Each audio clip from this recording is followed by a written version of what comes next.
Hello guys, good morning. Magandang araw po sa inyong lahat. At sa video na ito, tuturo ko sa inyo kung paano yung transplant ng ating mga tanim na talong.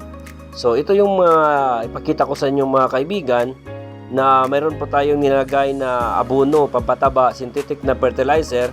So ito po ay 1 tablespoon. So 1 tablespoon of synthetic na fertilizer na urea po yung ginagamit natin.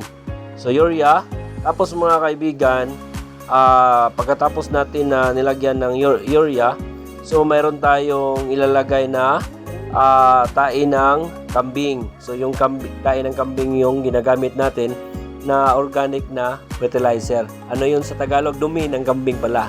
So dumi ng kambing. So yan, sorry kasi Bisaya kasi ako mga ka-farmers. So yan yung distance pala ng pagtanim natin is about 1 meter. So 1 meter po yung distance. Nilagyan natin ng dumi ng kambing. So bawat hole, bawat taniman natin ng talong natin dito tayo mag-transplant ay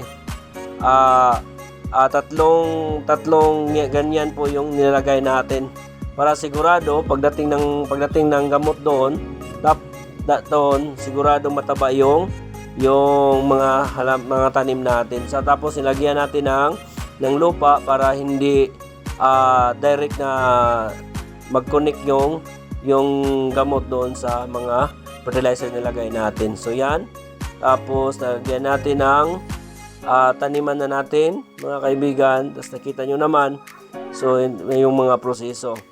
O bakit isang metros yung distance ng farm ng ating mga halaman? Dahil ang talong ay malakas po ito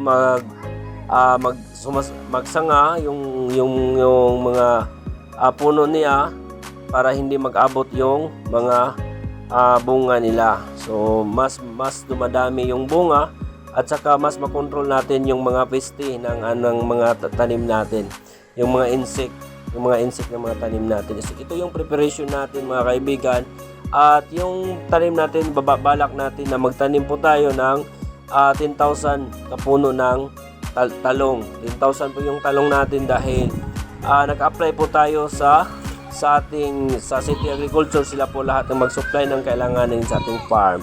So maraming salamat at ito po yung farm ko sa kabila, yung mga kambingan natin mga kaibigan na pinakita ko sa inyo.